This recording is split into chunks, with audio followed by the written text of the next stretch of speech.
This is data visualization, data 205N. This is lecture number one in week number 6.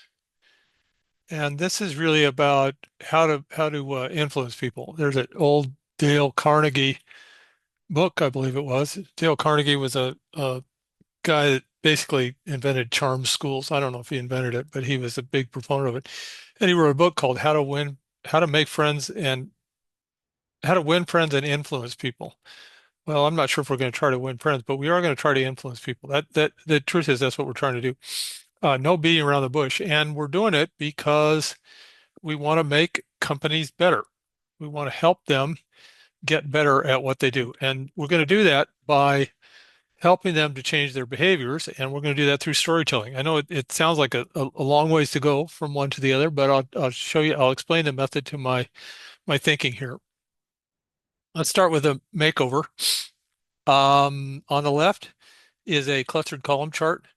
This sort of works. So this is youth total primaries participation 2008 to 2016. And so we've got, excuse me, dodged bars or side-by-side bars. We turn them horizontally because we got state names on the horizontal on the axis indicators. And so that's harder to read if it's vertical. So we turn them horizontal. And we posted the numbers on each of the bars, and we used a reasonable shade of complementary colors or adjacent colors. Um, we could still improve on that. And this is what where you have two data points like this, or two or three, maybe even four at the most, but where you have just a couple or three data points, a slope chart can work really well because a slope chart really talks about how things change from one to another. And so on the right is a slope chart. Usually a slope chart, you draw the points, the individual points, not just the line, but you draw the point just to emphasize what you're up to.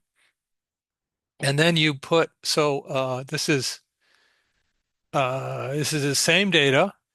We've changed the title because we really want to highlight what's going on. So 4 or 5 closely contested states saw increased youth participation in primary elections in 2016, and only Ohio didn't. And so we emphasize the uh, 5 closely watched states, and we didn't emphasize Ohio because it actually went down. But so these slope charts work really well. I mean, you can really clearly see what happened in Illinois and Florida and North Carolina, and you can compare it to each other, the kind of the before and after compared to each other. So this is a really effective way of showing data particularly when you have 2 points, points in time, that sort of thing. So the slope chart communicates more effectively, and the title is just, it's driving home the point.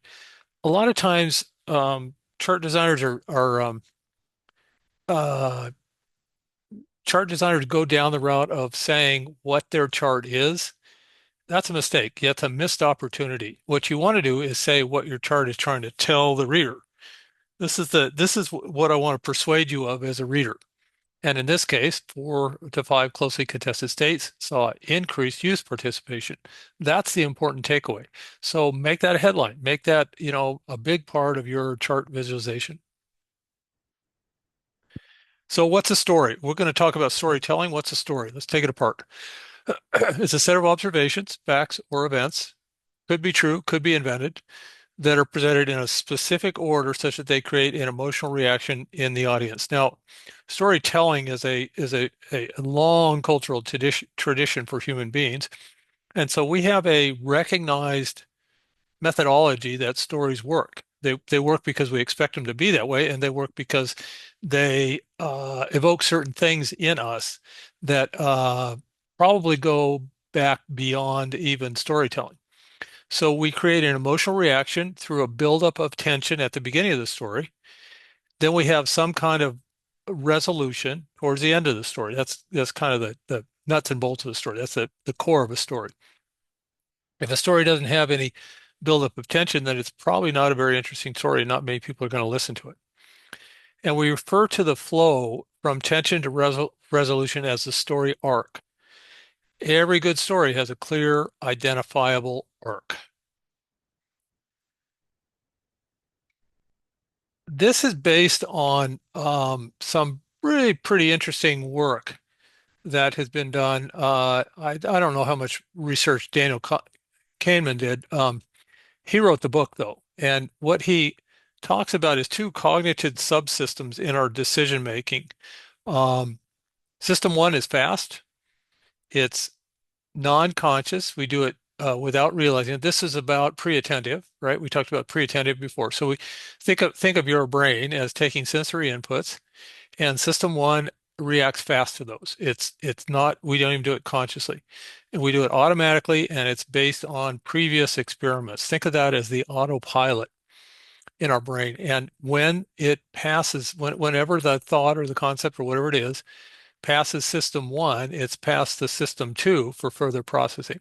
And system two is slow, it's conscious, it's controlled, and it's based on consequences. And so this is really the big thing is based on experiences versus based on consequences.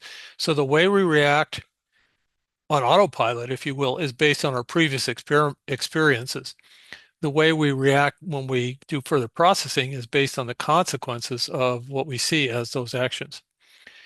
If you're interested in pursuing this further, this Thinking Fast and Slow is a fun read through that oops through that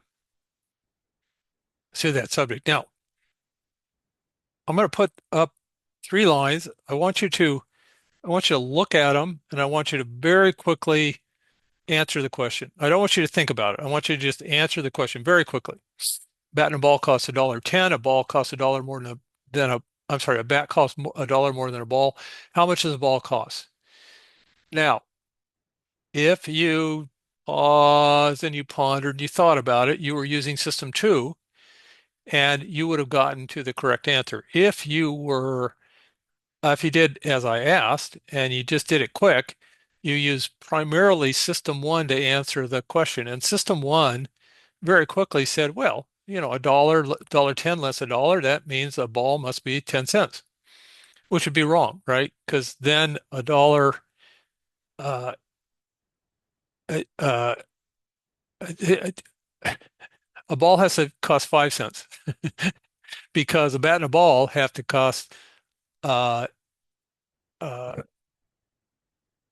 it would have to cost because a bat has to cost how much does a ball cost? A ball costs 5 cents because a bat costs $1.05, and that way it's a dollar more. If a ball costs 10 cents, then a bat would have to be um, a dollar, and it wouldn't work. So that's just an example of putting your brain through the paces of fast and slow thinking. These are fun, I think. These are six-word stories. So our brain really wants to create a narrative. We always want to do that. Whatever we see, we want to create a narrative. We could do it on the scantest bit of information. So here's one: for sale, baby shoes never worn. Now, if you are, any kind of thinking human being, you have spun up a big narrative around that. Could mean all kinds of things. I won't even go where that goes, but uh, and it just took 6 words. 6 words, and you spun up a big narrative about how that was happening. Here's a second one. One bedroom, two voices, I knock. Okay, whether you realize it or not, you spun a big narrative up around. You put a story together to go with that because that's how our brain works. That's what we like to hear. Paramedics finished her text. Quote, I love you. So these really, you know, evoke a lot of emotion. They really get us. I mean, they get through to our conscious and our subconscious really quickly. Excuse me. This is the same author. The measure of success of System One is the coherence of the story it manages to create. So System one is successful if it creates a coherent story. The amount and quality of data on which a story is based are largely irrelevant. As you can see from these six word stories, they're largely irrelevant. Uh, how much the quantity, the amount, and the quality, largely irrelevant. Doesn't really matter. When information is scarce, which is common, System one acts as a machine for jumping to conclusions. Now just think about that for a minute. When you don't have a lot of information, which is very often, system one is a machine for jumping to conclusions. That's what you did, right? When you saw for sale baby shoes never worn, you jumped to a whole series of conclusions, right or wrong. You did it. You couldn't help but do it. That's what's so interesting about this system one versus system two.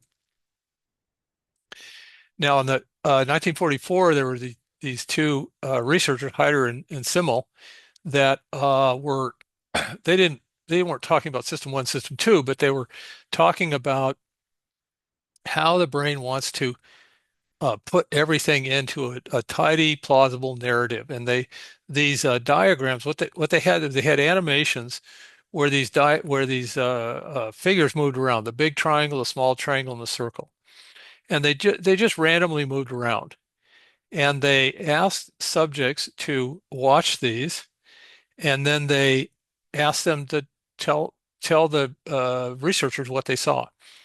And invariably, what the people related was some kind of plausible narrative, some kind of story, some kind of even a conflict that arose and then resolved itself. So it was very interesting. So these were just inanimate objects moving around on a screen, yet the subjects in this the research subjects in this experiment built them into tidy, plausible narratives. So we really want to do that, and we want to do that to the exclusion of facts.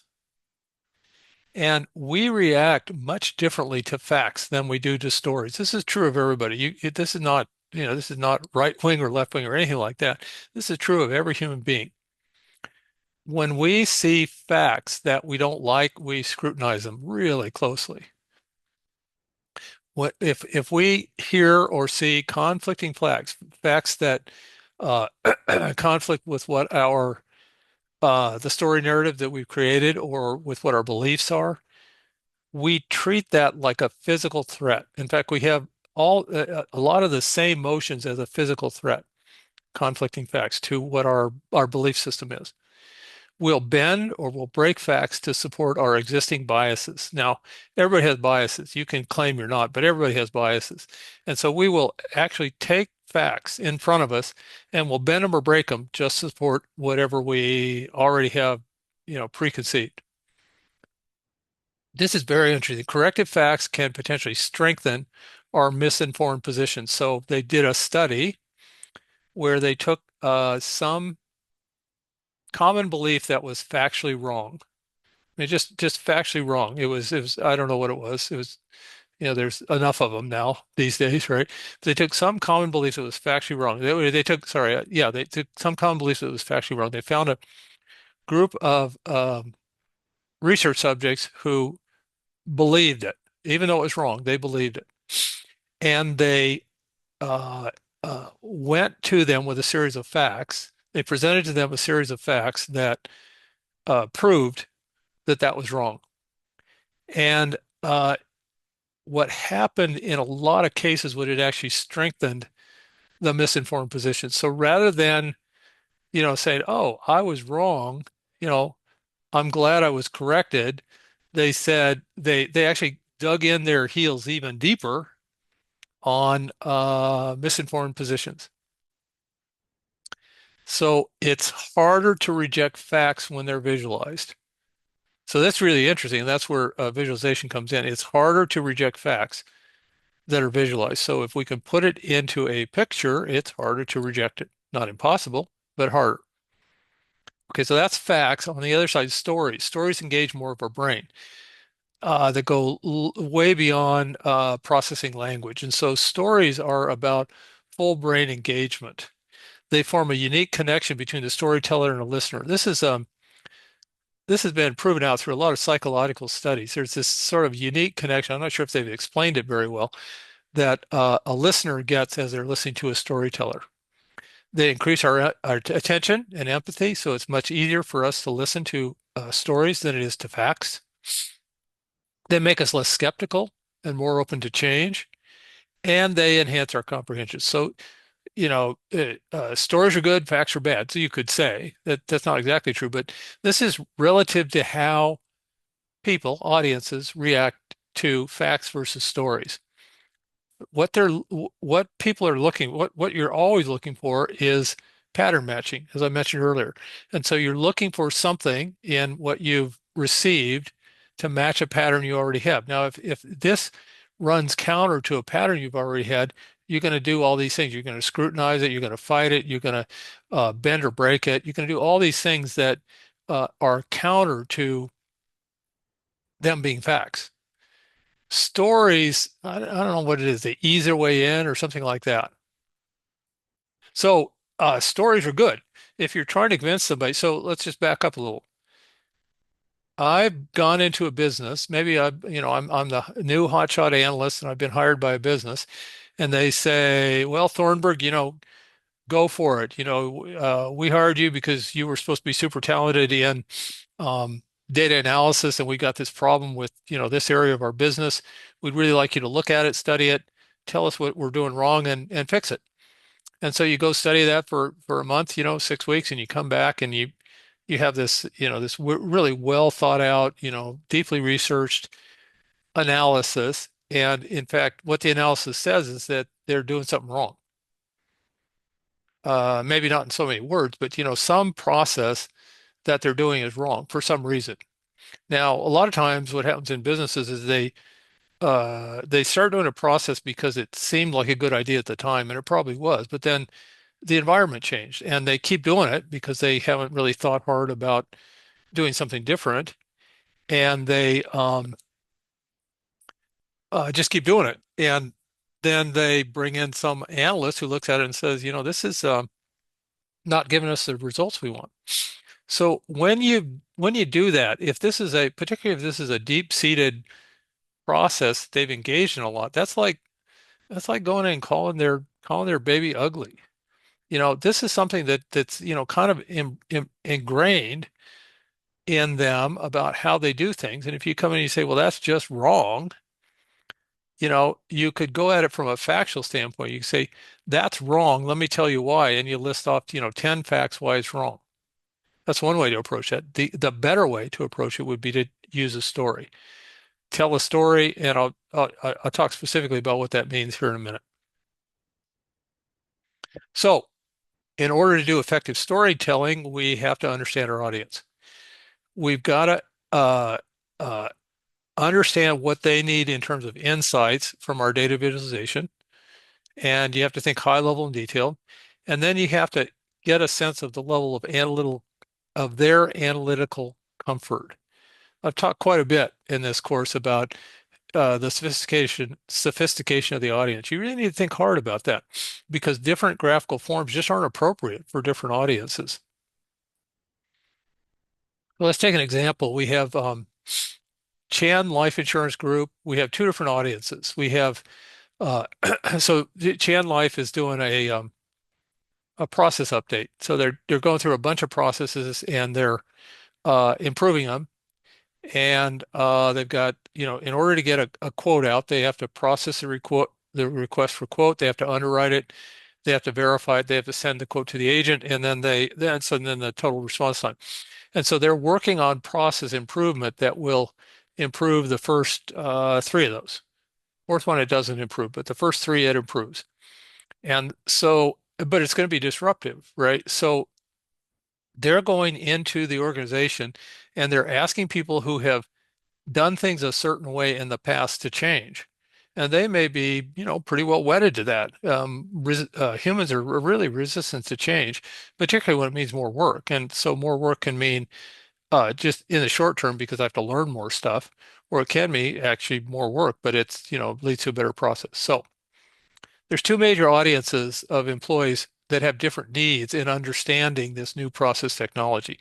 One is sales agents. These are kind of the receivers of this. And what they really need to know is about decreased time required to receive a response for an insurance quote. So they really just need a high level understanding of what's going on here. Underwriters who are kind of involved in all the process steps need a lot more details on how and why the new technology system reduces the time required. So they need a detailed understanding. Okay, so if I am presenting to the sales agents, I'm going to put a chart up like this. I've talked many times about presenting to sales agents. Sales agents are not stupid. They're highly intelligent, but they're not they as a general rule are not detailed. They're not detail oriented. That doesn't work for them. So what they, and particularly in this case, what they need is a high level understanding. They need monthly projections of how the process time is going to change once we put this new system in place. So it's pretty simple for sales agents. We say the average response time was around 600 minutes until we put the system in place, and then it drops pretty dramatically. By September, we expect to have it down to 200 minutes. It's good news all around. By the way, in order to change part of a dash line or part of a line into a dash line, these steps tell you how to do this. This is right out of the textbook. So the textbook tells you how to do that if you're in need of doing that. Now, so I have two groups that I'm trying to convince. So, probably what I'm trying to do is convince the company that we should embark on this process change because it's going to be disruptive and all kinds of stuff like that. The other group I need to get to is the underwriters, and the underwriters are you know involved in all the inside the company business processes. And so here's the chart that I might use with them. So it's a new IT system projected decrease processing, underwriting, and verification times. And what I've got is uh, I've detailed each of the process steps by month. So each of the process steps from process request for quote, underwrite and generate quote, verify quote, and send a quote to agent. Uh, I've detailed each of those process steps with different colored bars here by month. And so what I'm saying is that, in July, it's going to start coming down and then it's going to drop dramatically by September. That's my projection for process request for quote, for underwriting, generating quote, and verifying quote. Delivered to sales agent is going to be exactly the same. Nothing's going to change there. So this shows the projected impact of the new information technology system on each of the four tasks required to complete the request for quote. So it's more detailed, and because this audience needs a more detailed look at this. Let's take another example here, uh, and this is about analytical comfort levels, not necessarily information needs levels, but analytical comfort levels. So I've got some patient satisfaction survey results at General Hospital. Here's the data file if you want to go look at that. And General Hospital presents regular updates on patient satisfaction survey from uh, uh, to everybody, from its surgical patients to its staff. General Hospital consists of two main audiences. There's a low or a high analytical comfort level. For the people who are low analytical comfort level, these might be staff positions. These might be nurses, something like that. Somebody who hasn't had a lot of a huge amount of advanced education. Um, the sort of column chart gives a pretty simple overview of the main results of the patient satisfaction survey.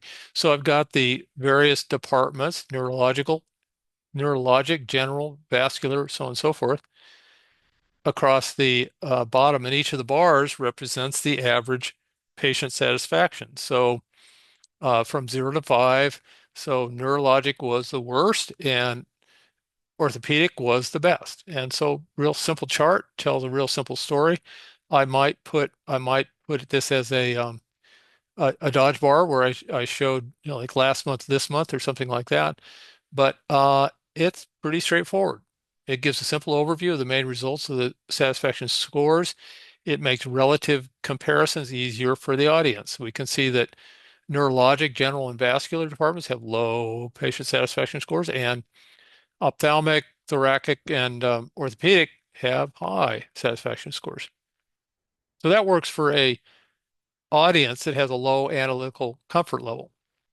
For an audience that just needs more detailed data, even if even if this chart would suffice, I mean, this is sort of all the any audience needs. Let's just say, let's just for example say that this is really all the information that any audience needs. If the audience has a high analytical comfort level, they're gonna demand more detailed.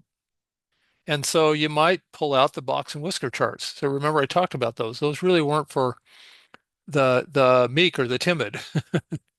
So I use box and whisker charts here because they provide a lot more insights into the results of the patient satisfaction scores. And what I can see, of course, I can see which is low and which is high, but I can also see that they have very different distributions. That the satisfaction scores, little variability for for the ophthalmic surgical patients, very low variability. Ophthalmic is the brown. So these guys are happy and they're also, extremely good, give good ratings. Patient satisfaction scores from some of these others have very wide ranges. So we have a very wide range of satisfaction from the patients, which I guess you could say translates into a wide range of different service levels delivered for these other departments. So this would work much better for a audience that needed a lot more detail. Maybe this was the docs. Docs are highly educated, presumably. They've been to med school, they've seen these kind of charts before, and so they're used to and comfortable with getting, very detailed kind of visualizations. So the point of all that really is just you gotta figure out who your audience is. You got to think about your audience and think about the right type of visualization depending on the audience. So the visualization really depends on the needs and the analytical comfort level of the intended audience. So, excuse me. So if your audience has a low comfort level, but they need details, then you might just think about tables. You might not even think about visualizing it. You might just give them tables data. You might use clustered or stacked, columns, that sort of thing. Slope charts, maybe they don't need quite as much detail. You can go down a slope chart or a strip chart. If they only need high level insights, that's where they need a detail. If they only need high level insights, then a histogram or dot matrix or a pie chart or line chart might work fine for them. If they have a high analytical comfort, you're going to choose different visualizations. If they have detailed needs for high analytical comfort, I could imagine you could pull out a violin chart. It'd be rare, but you could. You might use cross tabulation tables or GIS systems or Bosco whisker charts, those sort of things. Uh, if they only had high level needs, you could use a Sankey chart. Remember, this was a parallel set. This is the thing with the graphs on it, the width of the line, or bubble charts or tree maps. So um, I think I started out early in this course saying, your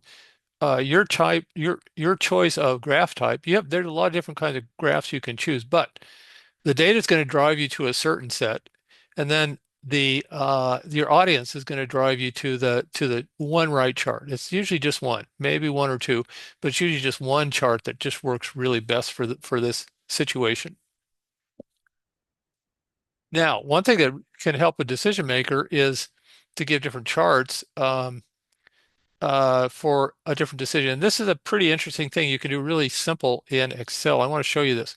So this is, let's say we have a high-level decision maker that's trying to decide between software vendors. And we've got three vendors, potential vendors, Silver Star, Illumination Software, and Yellow Hat Systems. And we've rated them on ease of use, maintenance, support, reliability, and cost. So we've done a deep dive evaluation of each of these vendors, and they have the different ratings on each of those. That's one way of looking at the data. Another way of looking at it, the data is saying, okay, that's each of the vendors. Instead, I want to put all of the vendors' measures together. So I want to put all of the ease of use measures together. I want to see Silver Star next to Illumination Software next to Yellow Hat. Same with maintenance support, same with reliability, and same with cost. There's not one of these that's right. And in fact, at the point in time that you're evaluating it, you might choose one over the other. So let me show you a pretty interesting thing that you can do, and you could even teach a decision maker how to do this. So here we are in Excel, and I've got this chart, and I've created this chart for them, right? And it's now this is arranged by vendor. Okay, in Excel, in that kind of chart, all I have to do is come over here and say select data, and you see the switch row column. So I'm just going to flip the vendor to the evaluation criteria. And when I do that, I get a same chart. Well, not the same chart, same data, but it's by the evaluation criteria rather than by vendor, and then by vendor. So it's a pretty interesting, simple thing you can do in Excel to make that happen.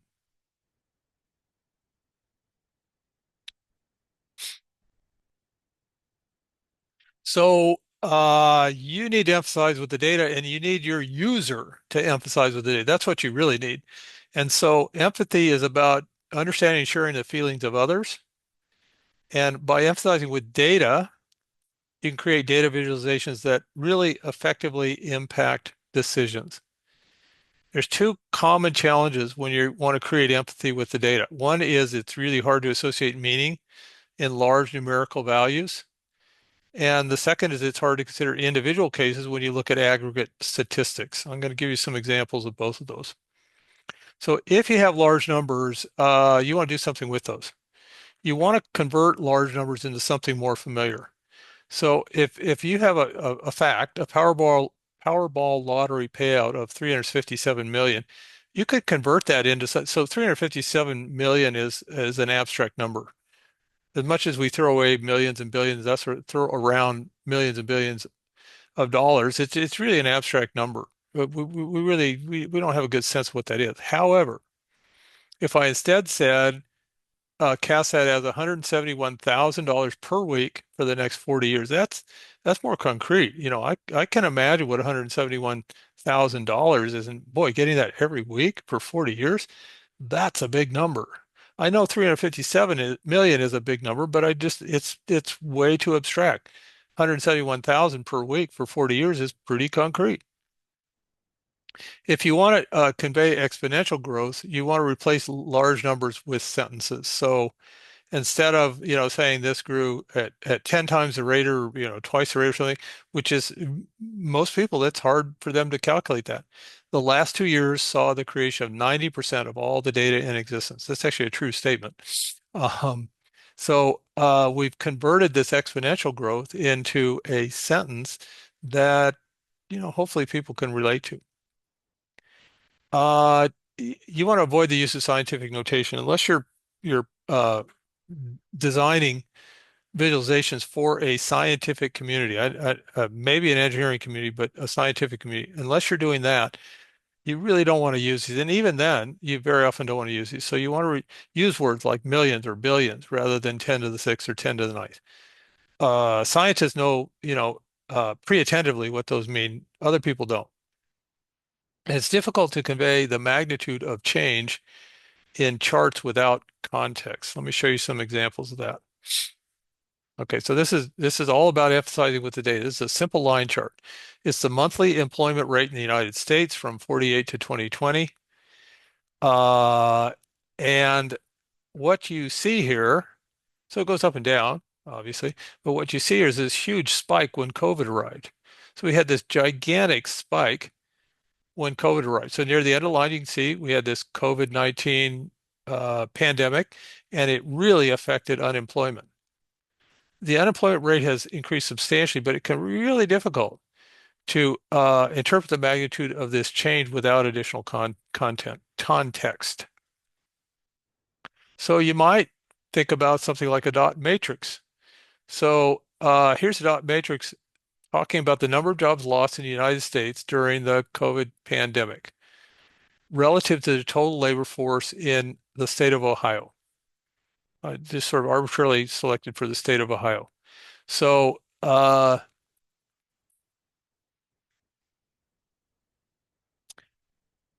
this blue is the labor force of the state of Ohio.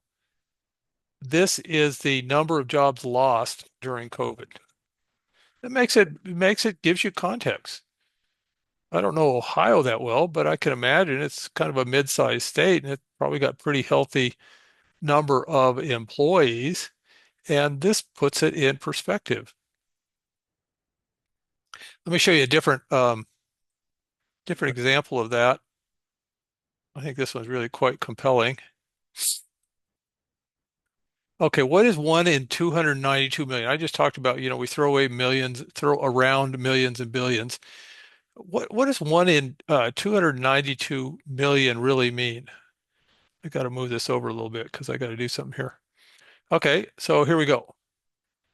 1 in 2 is the odds of winning a coin toss. So if I flip a coin, I have 1 in 2 chance of winning that. 1 in 10 is the odds of being left-handed. I didn't know this, but only 1 in 10 people are left-handed. Got it? 1 in 27 is the odds of winning $4 if you buy one Powerball ticket. Now, this is a little dated. These dollar figures might have changed because I think the Powerball tickets went up. I don't know. I don't do that, but let's see. When was this?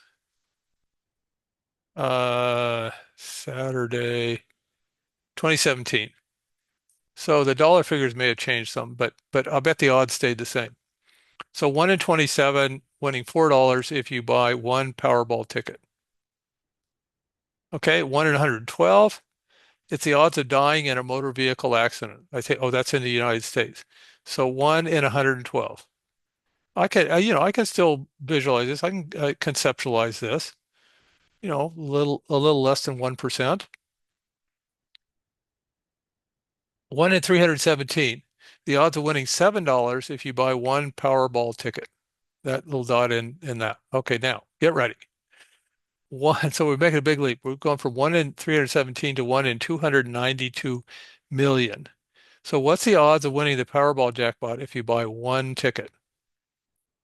Okay, here we go. So I start scrolling down and you see this keeps going ahead. So if you can see my scroll bar on the right, I'm pulling this down, going down. I keep going down, down, down, down, down, down, down, down. Keep going down. The rarest of the rare. I keep going down, down, down. So this is all these tiny dots in all these screens that went by. And finally, in that tiniest dot, so there's one little tiny, tiny dot, is your odds of winning the Powerball if you buy one ticket. So you wouldn't normally use a visualization like this, but I thought this was really incredibly effective. So this is using a dot chart. So it's one dot in 292 million dots that demonstrate the chances.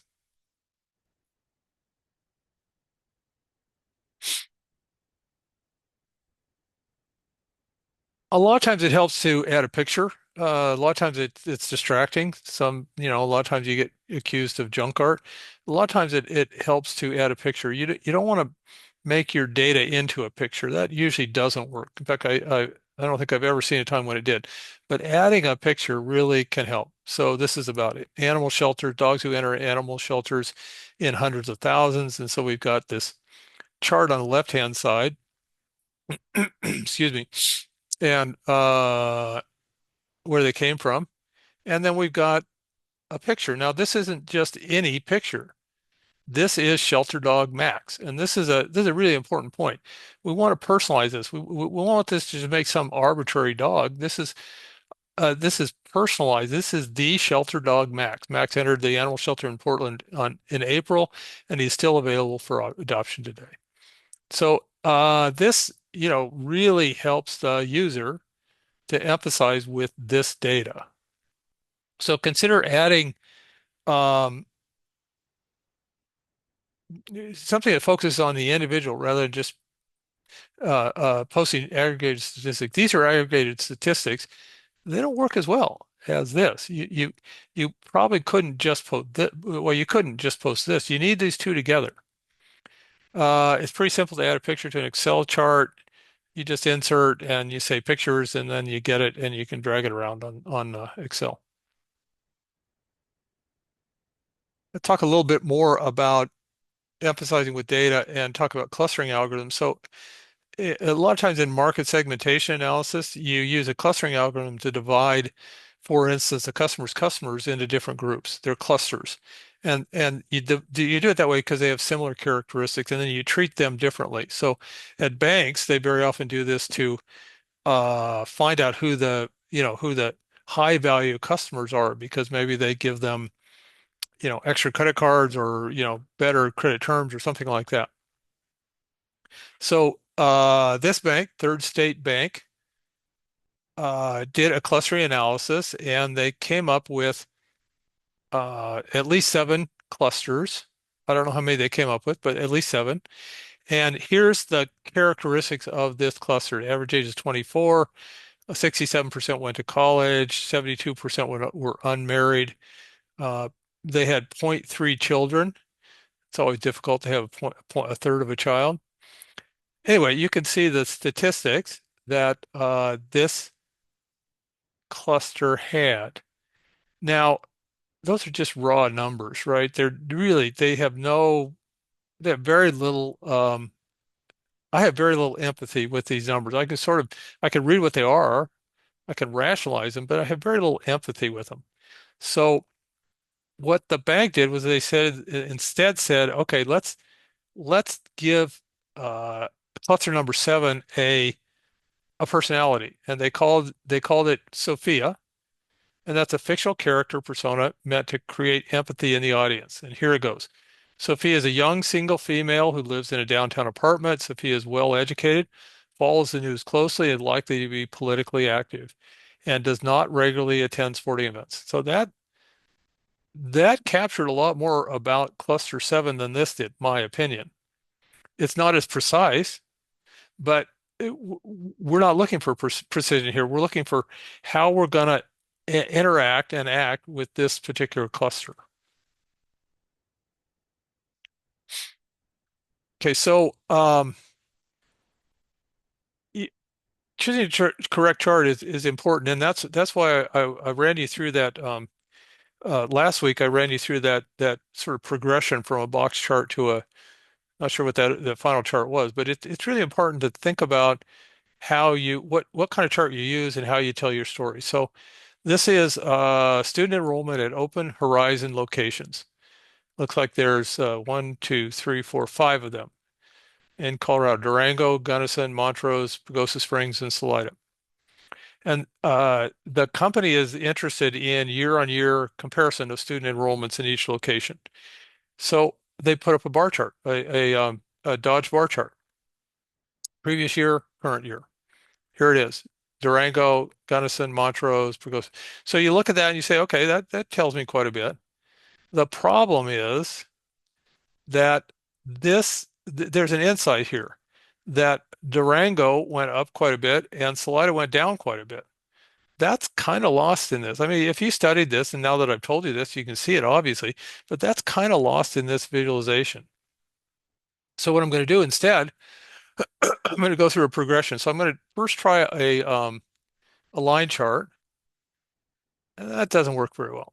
I mean, it doesn't. I think I'd stick with a bar chart if this was my only alternative. Okay, I might try instead this is essentially a slope chart without the axis labels and the dots. And so I like this slope chart quite a bit. And when I add the labels and I add the numbers and the dots, this works pretty well. This says very clearly what happened. Gunnison went down a little bit, Montrose stayed flat, Pagosa Springs stayed flat, Salida went way down, well, went down relative to what it was, and Durango went up relative to what it was. So uh, we kind of iterated through a series of charts and got to this one, and we said, aha, this one works really well. As we talked about in the week we talked about color is a really really powerful attribute in charting, and you can use color very effectively to tell your story. So the pre-attentive attribute of color helps people to just pick out something right away. So this is about the impact of the 2008 subprime mortgage crisis and how and its effect on housing prices in Florida. And so I could have put up this chart.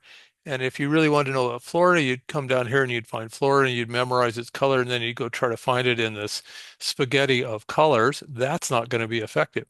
I want to emphasize Florida. So what I'm going to do first, I'm going to change the title. I'm not going to just say quarterly house price index by state. I'm going to say Florida experienced extreme boom and bust during the 2008 subprime mortgage crisis. And then I'm going to show what happened in all the states with gray lines. And then I'm going to show what happened in Florida. It went way above, almost above everybody in 2008, and then it dropped off to the lowest quartile after the subprime crisis, and it has recovered, mostly recovered since then. Much more effective if that's what I'm trying to do. Um, okay, so another thing you can do is you can use a BAN, a big associated number. And so this is just making this number great big. We've done some of that in our Tableau dashboard. We're going to do more of that. So this is a simple but really effective way to use a pre-attentive attribute. Remember, size is one of the pre-attentive attributes. Well, here's a size that jumps out at you. 3,300,000, 300. And so they didn't say 3,000,000, MILLION. They said 3, comma 300, comma 000. And that's the dogs entering animal shelters each year. And it's bigger than any other text on the screen because that one grabs you. So we use BAN to emphasize the approximate number of dogs entering shelters. When we're talking about stories, there's different people have thought hard and long about these. Aristotle developed this rhetorical triangle. So we were telling stories for a long time, and his triangle was that how a story should connect with an audience. And there's really three legs to it, if you will. Ethos is the ability to show credibility. Your story has to be believable. I mean, it could be purely fiction, and then it's just for entertainment. But if you're trying to persuade, it has to be believable. So you have to show credibility. Logos refers to logic or reasoning. And as we mentioned, uh, your story has to be logical, but people can reject it because it runs counter to their facts. And pathos, and that's really connecting with the audience emotion. This is probably one of the most important and uh, uh, effective ones, and mostly underused in business settings. Another approach is Freytag's pyramid. And so this outlines the common structure. So you have an introduction, which presents background information. You have rising action, so you have some tension rising through these actions. So you introduce some rising action. It reaches a peak where the audience is exposed to this major conflict.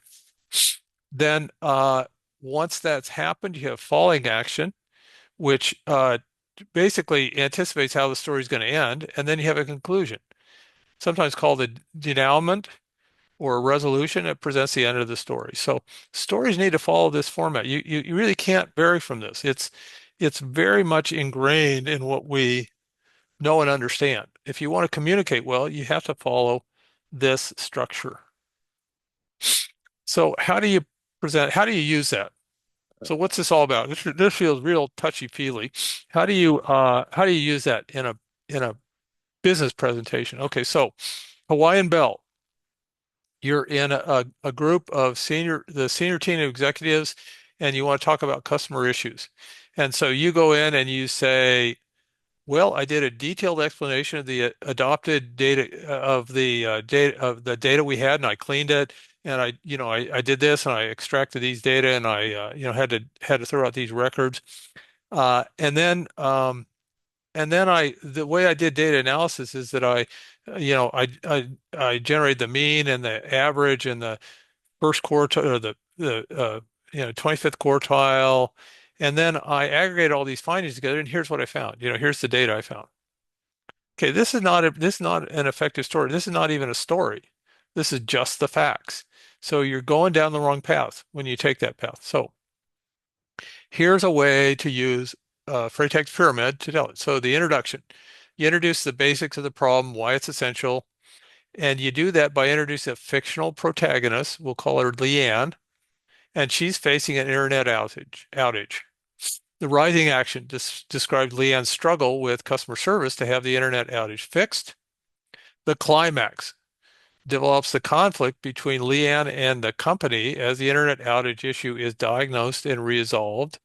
The following action is providing recommendations on improving customer service levels in the company. So the climax, excuse me, is kind of done with Leanne at that point. We got her to this, maximum stress level. We managed to diagnose and resolve it. Now we're going to use the narrative to provide recommendations on improving customer service, and the conclusion outlines recommendations. So this is gonna get past system one. This is going to be a story that people can relate to, and even if you're the manager of the customer service department, you're going to relate better to that. This is going to be highly confrontational. This is going to be highly collaborative. There are various techniques for storyboarding, for telling stories, for constructing stories, and storyboarding is one of the common ones. And the reason you do this is because then you can write things on sticky notes and you can, excuse me, move them around and see how the story works if you do this first or you do this first. And so you can use sticky notes, you can use PowerPoint, you can use various things to do that. So this chapter, you should learn the characteristics of the audience and how they may affect the different types of data visualization and which ones are most effective depending on the characteristics of the audience. You should learn the importance of being able to emphasize with the data so that you can create effective visualizations. Use pre-attentive attributes. We've talked before about pre-attentive attributes, but you want to continue to use those because you want to highlight particular insights of the data. You want to drive the audience to a particular place. You learn to build several new types of data visualizations like a dot matrix chart and a slope chart. You learn the importance of illustrating storytelling. I'm sorry, the importance of storytelling to provide suggestions and how to structure using concepts like rhetorical triangle or Freytag's pyramid, and creating storyboards using sticky notes or presentation software. Okay, this week, Friday at midnight, you have Chapter 7, Influence Dating with Questions, and you have a discussion. Um, uh, let's see, so that's a data question. You don't have actually an assignment due this week because you should be working on your term project. Um, the discussion is about know your audience or know your data. Sunday, all you do is respond to at least two of your classmates' posts. And reluctantly, I'll do this. I'm going to switch to a visualization, and I'm reluctant because I was going to try not to show bad ones, but some of these are so bad I can't help it. So I'm going to prejudge. I'm going to prejudge this one. So let's see if I can make this smaller. So this is a resource dependency. Reliance on non-renewable natural resources can make a country vulnerable. Okay, so at least in the title, they didn't just say, what this is. They said, here's what we're driving at. Now, did they accomplish that? In my opinion, no. That's hard to see there. You might only be able to see part of this, but so here's what this has. This is a share of natural resources in total trade. And so Bangladesh is number one, lowest with 1%, and Brunei is the top in the 30 countries that are represented here, and it's with 85%. Uh, that's actually all they're showing. They're just showing this is really just a ranked chart. Now, once again, I think I had another diagram like this. So I like the use of the flags because we can find ourselves here. I can see the United States. I pre-attentively found the United States just by, scrolling around. Oh, there it is. We're 25%. Pretty much everything else about this chart I don't like. why they put this in a circle is a complete and total mystery to me. It just made everything harder. I had to read text that's in a bunch of different directions. I couldn't compare one of these to over here. I mean, I could see that it's smaller, but I couldn't compare. The whole thing is just so ill-conceived. I'm startled that they would publish this and say that this was something good. In this Visual Capitalist is, it's a site that does a lot of this kind of stuff, but man, alive. Anyway, uh, okay. So that's the end of this lecture for today. I'll see you later.